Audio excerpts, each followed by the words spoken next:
스님들이 생활할 때 이 의복에 대해서 조금 엄격한 부분이 있습니다. 항상 적삼을 최소한 이걸 적삼이라고 하는데요. 적삼을 입어야 됩니다. 물론 바지는 당연히 입어야 되고요. 이게 항상 이렇게 생활해야 되는 거죠. 방에 있을 때도.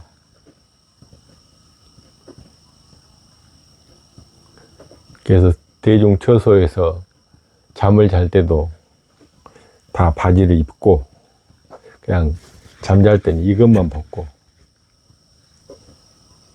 자기도 했어요. 근데 요즘에는 많이 좀 자유롭게 하죠.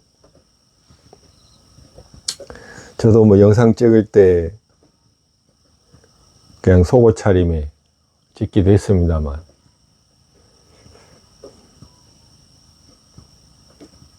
너무 날씨도 더웠고 또 이것은 나의 선택이기 때문에 복장도 조금 자유스럽게 했습니다.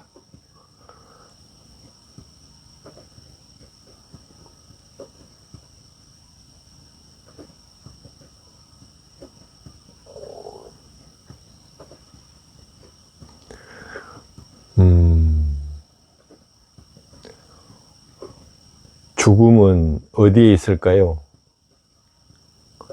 죽음에 대한 이야기가 아니고 죽음이 어디에 있는지에 대해서 이야기해 보려고 합니다. 전 죽어보지 않았기 때문에 죽음이 뭔지는 몰라요.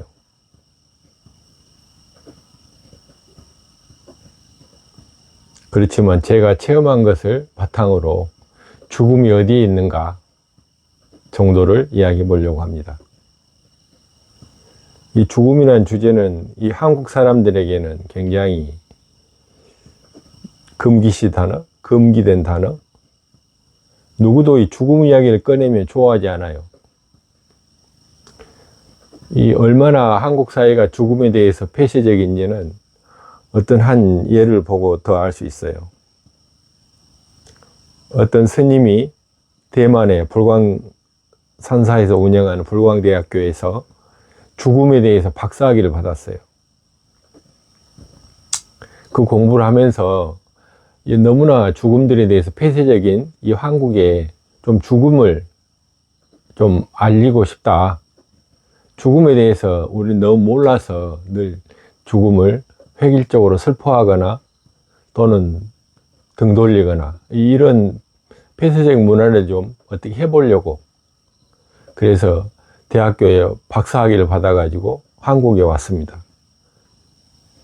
그래서 그걸 가르쳐야 되잖아요. 그래갖고 여기저기 대학교에 이런 내가 박사학위를 받았다. 이걸 내가 가르치고 싶은데 학과를 개설해 달라. 됐을까요? 한 군데도 안 됐어요. 결국에는 박사학위를 받는 걸로 만족해야 했죠. 어느 대학교도 죽음에 대해서 가르치는 것을 허락하지 않았어요.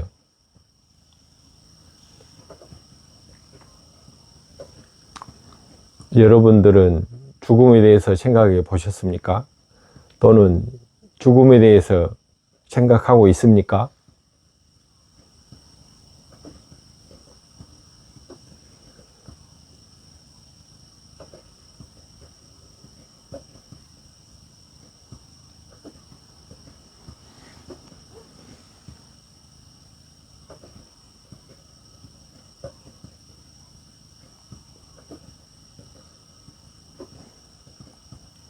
(2009년도인가요) 9월 달에 저한테는 큰 시련이 왔죠.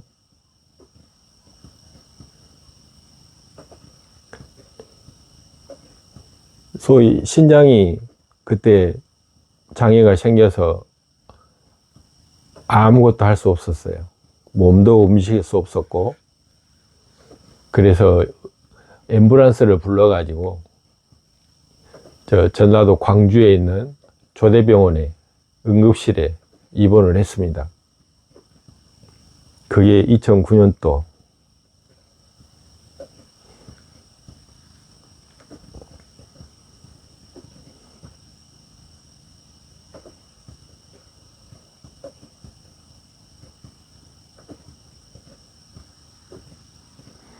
그래서 거기에 응급실에 가자마자 투석을 해야 된다고. 그 투석이 뭔지도 몰랐어요. 그러니까 설명을 하는데 기계에 의지해서 피를 걸러야 된다고 어쩌고 저쩌고 엄청난 거부감이 있었어요. 나 안 한다고.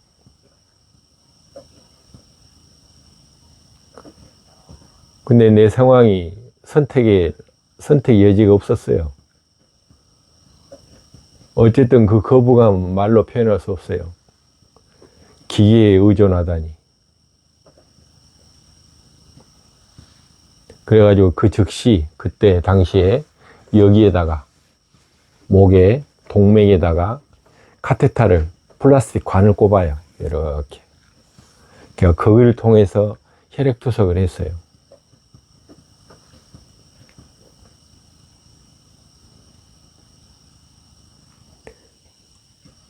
그때 이제 중환자실에 가게 됐는데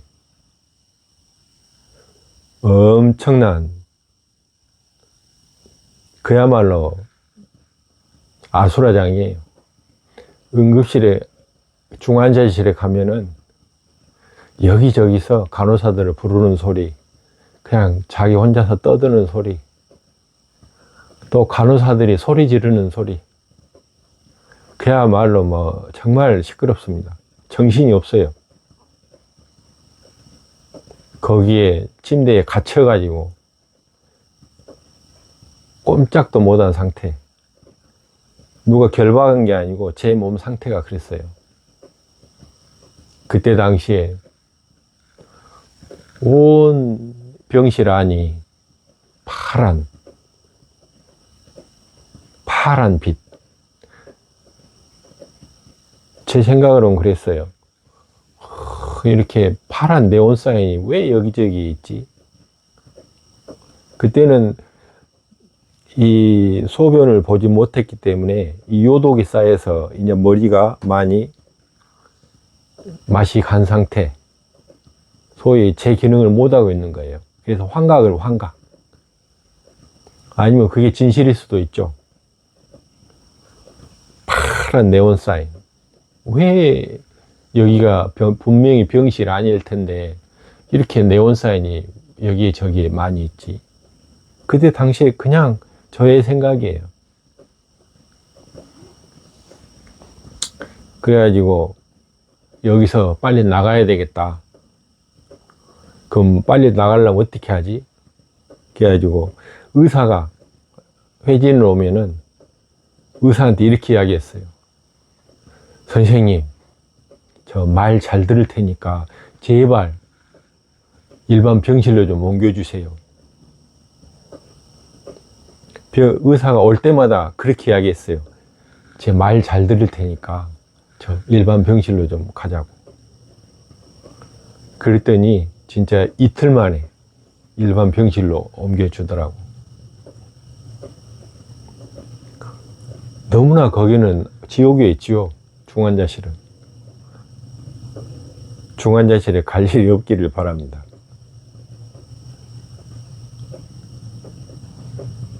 그때가 2009년도.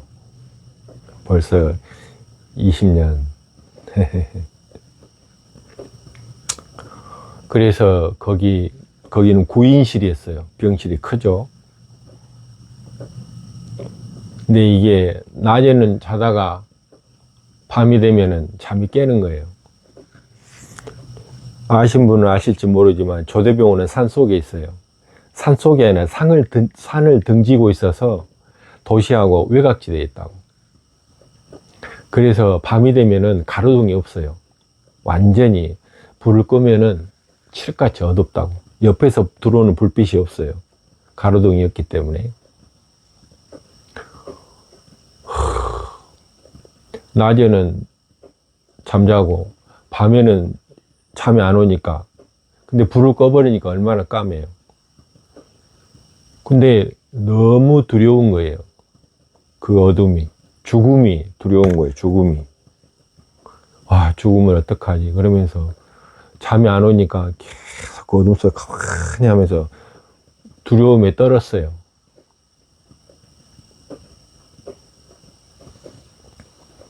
그러다가 얼마 안 돼서 죽음이 갑자기 뭔지 의문이 생겼어요.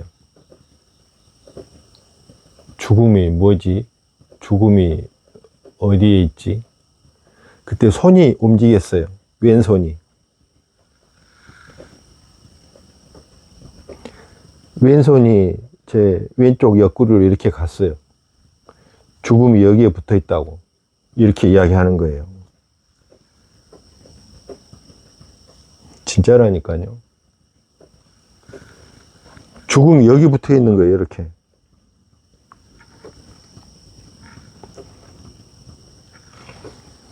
재밌지 않나요? 앞뒤가 여기는 삶이고 뒤에는 죽음이에요. 이게 동전의 양면처럼 손바닥의 바닥과 손등처럼 죽음도 삶과 죽음은 한 짝으로 같이 있어요. 그걸 탁 느낀 순간 입에서 헛웃음이 나와요. 헛웃음. 죽음이 여기에 이렇게 바짝 붙어 있는데 이것에 도망가려고 했던 그것들이 너무나 웃기잖아요. 그래서 실소로가 나오면 실소.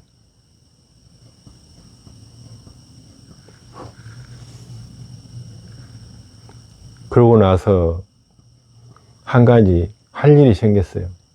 난 앞으로 이렇게 살아야 되겠다고 하는 다짐이 하나 생겼어요. 그때 절대 미루면 안 되겠구나. 무엇이든 생각이 일어나면 즉시 해야 되겠구나. 좋아하면 좋아한다 하고, 싫으면 싫다고 이야기하고, 하고 싶으면 지금 하고. 왜? 죽음이 여기 있는데 당장 죽을 수도 있고 내일 죽을 수도 있고, 죽음이란 건 여기 와 있어요. 벌써 어디에서 오는 게 아니고 전설의 고향에 있는 것처럼 사자들이 어디서 오는 거 그런 게 아니라고. 죽음은 언제든지 마치 작동하는 스위치처럼 조건에 누가 눌러버리면 죽는 거예요.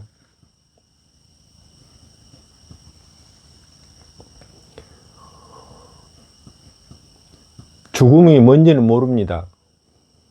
그렇지만 죽음이라는 건 이 삶이 끝나는 것을 명백히 알 수 있어요. 죽음을 죽게 되면 체험하겠죠. 중요한 건 죽음은 삶과 같이 태어났다는 거예요. 그리고 조건만 맞으면 즉시 죽어요. 여러분, 미루지 마세요. 지금 하십시오. 지금. 우리는 너무 내 자신에게 상처를 주고 나를 사랑해주는 사람들에게 너무 많은 상처를 주고 살아요. 무엇 때문에? 다 너를 위해서 그래. 당신을 위한 것이고 나를 위해서 하는 건 아니야. 다. 근데 상대방에서는 나 원하지 않아 이래.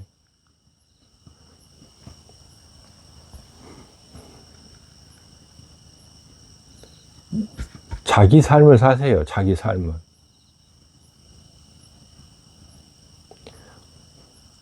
백년 100세 시대 좋죠. 그렇지만 그건 100세 사는 사람의 이야기예요. 또 우리가 100세 살 수 있어요. 중요한 건 죽음을 기다리지 말라는 거예요. 항상 내일을 기약하지 마세요. 지금을 사시라는 거예요. 지금을. 과거는 기억 속에 있어요. 기억 속에. 미래는 우리가 아무리 계획하고 해봤자 아직 오지 않았어요. 올지 안 올지도 몰라.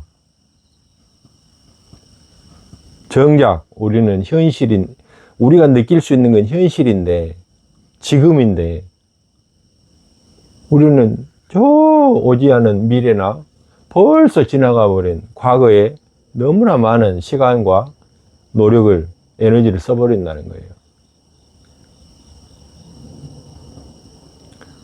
지금 이 영상을 보고 있으면서 여러분 혹시 할 일을 미루고 있지 않습니까?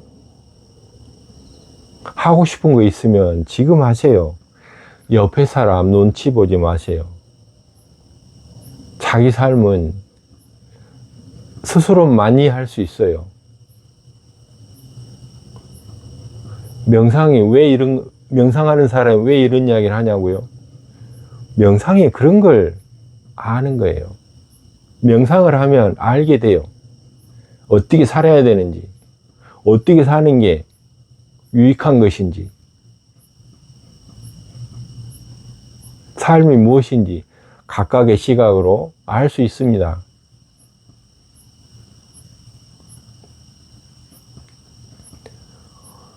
사회적인 교육, 어떤 사회적인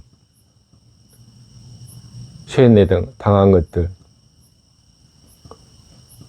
여러분 생각은 뭡니까? 책을 보고 종교 생활을 하고 단체에서 이래라 저래라, 학교에서 이래라 저래라 많이 배웠습니다. 그래요. 그런 걸로 인해서 우리는 또 그걸 기반으로 우리 삶을 훨씬 더 위에서 시작할 수 있어요. 정작 당신의 생각은 무엇입니까?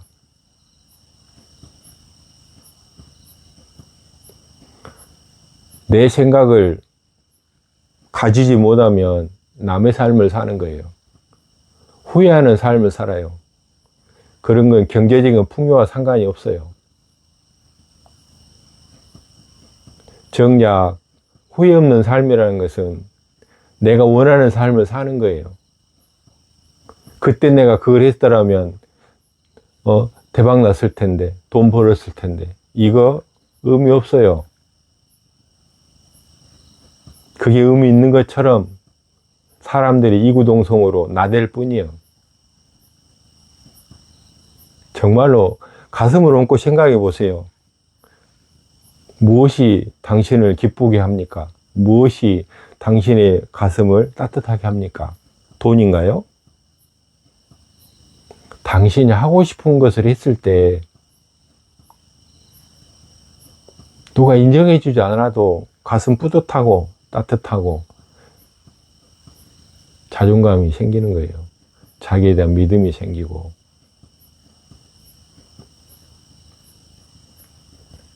죽음은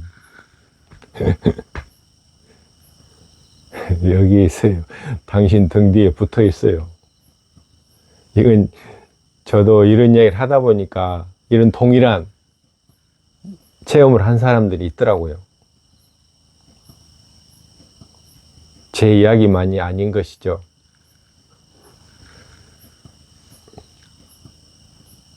요점은 죽음이 저 멀리 있지 않아요.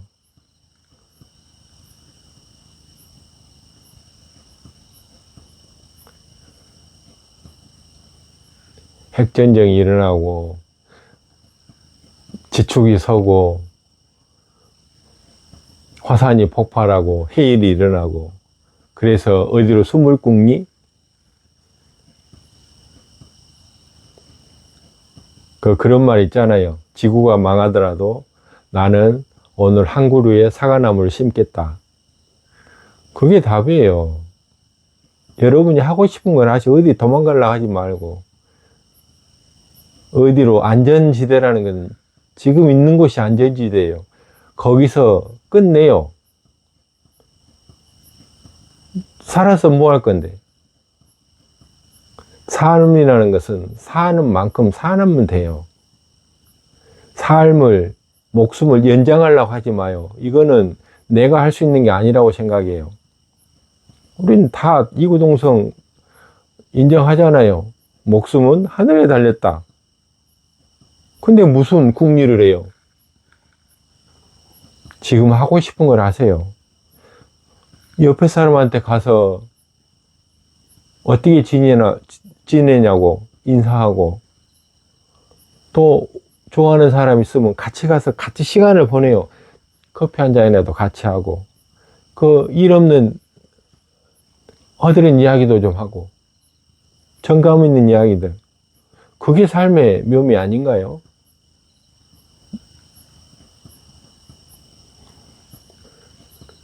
가장 후회스러운 건 내가 사랑하는 사람과 같이 하지 못했다는 것.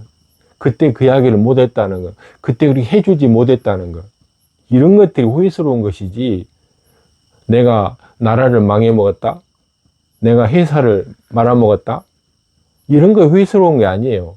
정말 후회스러운 것은 사랑하는 사람과, 내가 원하는 사람과 같이 시간 보내지 못한 것들이에요.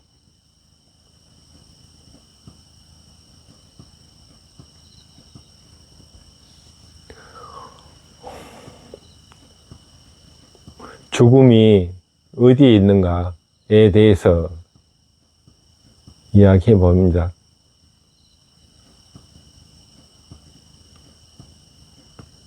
죽음을 생각하십시오. 죽음이 무엇인지 잘 모르지만 나름대로 생각해야 됩니다. 죽음에 대해 두려워하는 마음을 없애기 위해서, 잘은 모르겠지만 죽음을 두려워할 이유는 없을 것 같아요. 죽음은 때가 되면 지가 온 것이지 내가 부르는 게 아니라고. 그래서 느닷없이 왔을 때 내가 그냥 그래 가자 라고 할 수 있는 그런 삶을 살아야지, 좀 기다려 할 수 없잖아요.